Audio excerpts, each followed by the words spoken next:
Pera, sipag, o panaginip? Anong mas mahalaga? What should be our priority? What is the most important in life?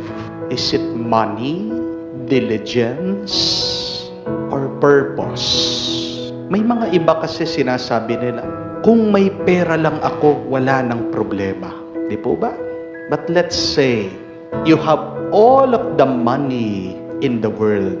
You have all of the wealth and possessions that you need. Pero kung wala kang sipag, kung wala kang layunin, kung wala kang panaginip, kung wala kang dahilan para mabuhay, para saan yung pera? Mauubos lang, mawawala, masasayang. Di po ba? Hindi ko alam kung alam nyo, si Arnold Schwarzenegger, may dalawa po pala siyang anak na lalaki. Pero nakakabigla, magkaiba itong dalawang anak niya. Yung isang anak niya, talagang alaki-laki ng katawan. Muscle bound kamukha ng kanyang ama, si Arnold Schwarzenegger. Napaka-macho. Pero yung isang anak niya, pag nakita niyo po, hindi man po kayo mag-iisip na, anak yan ni Arnold Schwarzenegger? Bakit? Ang taba-taba. Tingnan niyo po, nasa kanya na yung genes ni Arnold Schwarzenegger. Nasa kanya yung kayamanan ng kanyang ama. He can do something about his physical body, about his life. Pero bakit pinabayaan niya na sobrang taba niya at mukhang napakatamad nitong bata? It may be because of the lack of diligence and purpose. May pera, may grasya, may blessing, pero walang sipag, walang panaginip, walang pangarap, walang layunin, walang dahilan. Sabihin naman natin, meron kang sipag. Is that enough? Sapat na ba yun? Alam natin hindi. Kasi ang dami-dami dyan ang sisipag, pero bakit hindi yumayaman? Tignan niyo po yung mga karpintero, yung mga mason, yung mga laborer.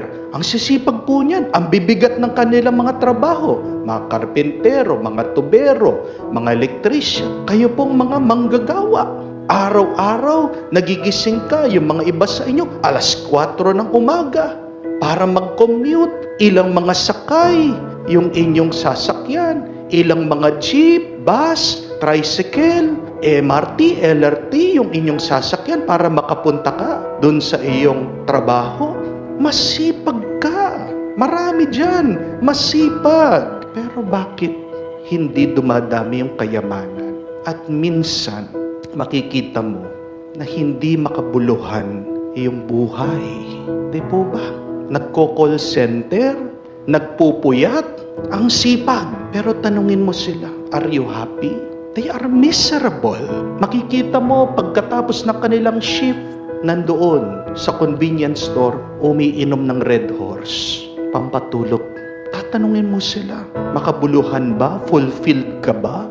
Masaya ka ba sa buhay mo? Sasagot nila, hindi. Gusto ko nang sumuko, pero wala akong magawa. Diligence is not enough. Hindi sapat yung masipag ka. Oo, importante yung pera, yung sipag. Pero ito po yung tandaan. Unahin mo yung pangarap, yung panaginip. Prioritize to have a meaningful purpose in your life. Kasi pag meron kang makabuluhan, makahulugan na layunin, dahilan, at panaginip sa iyong buhay, araw-araw magkakaroon ka ng gana. At kahit na wala kang pera, makikita mo, lilitaw yan, lalapit sa iyo ang kayamanan because you are working out of a purpose. Sa ating ebanghelyo, sa talimhaga ng Panginoon, pinapaalala niya sa atin, hindi naman tayo nagkukulang ng blessing, pagpapala sa Diyos. Pinapaalala niya, tayong lahat binigyan ng liwanag, tayong lahat binigyan ng buhay. Pero anong ginagawa ng napakarami sa atin? Tinatago. Yung ilaw sa nilalagay sa ilalim daw ng kama. Di ba nakakatawa yun? Bakit itatago mo liwanag? Yung iba daw, tinatakpan sa basket. Bakit mo itatago? It may be because of a lack of purpose. Hindi alam ang dahilan. Walang nakikitang magandang layunin. O baka nakalimutan at hindi pa nakita magandang pangarap at panaginip sa kanilang buhay. Please pray that you may find the right purpose in your life. Because remember this, if you have a right purpose, you may have wrong actions in your life, you will always get a good result. Pero kung mali yung layunin mo, kung wala kang dahilan, tama man yung iyong mga ginagawa, anong resulta? Wala. Di po ba? Kaya nga, kahit na nasasaktan ka dyan sa ginagawa ng iyong asawa sa iyo, basta klaro, malinaw, mabuti ang layunin mo, pagpatuloy mo lang. Sige, kahit na naho-homesick ka, nahihirapan ka na sa iyong trabaho, nabibigatan ka na, malapit ka ng sumuko. Kung klaro sa iyo, malinaw sa iyo, may mabuti kang layunin at pangarap, pagpatuloy mo lang. Humugot ka ng lakas dyan. Di po ba? Kahit na yung mga may sakit, kahit na nahihirapan kayo, please pray that you may remember, discover a right purpose in your life, and you will have good and shining results in your life. Napakaganda ng libro ni Rick Warren. Ang pamagat po is A Purpose-Driven Life. Nabasa niyo na po.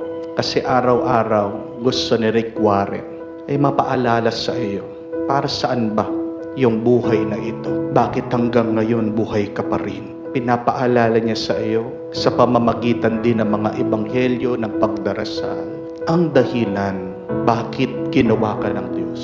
It is to give glory to God. And you will never be wrong in your life. It will never be a waste of time in your life if you try to fulfill that purpose in your life. How can I give glory to God? Through my actions, through my words, through my relationships, through my dealings. Huwag niyo pong kalimutan. Yun yung pinakamaganda, makabuluhan na layunin, dahilan, panaginip ng ating buhay. Pagbibigay ng kaligayahan, papuri sa Diyos.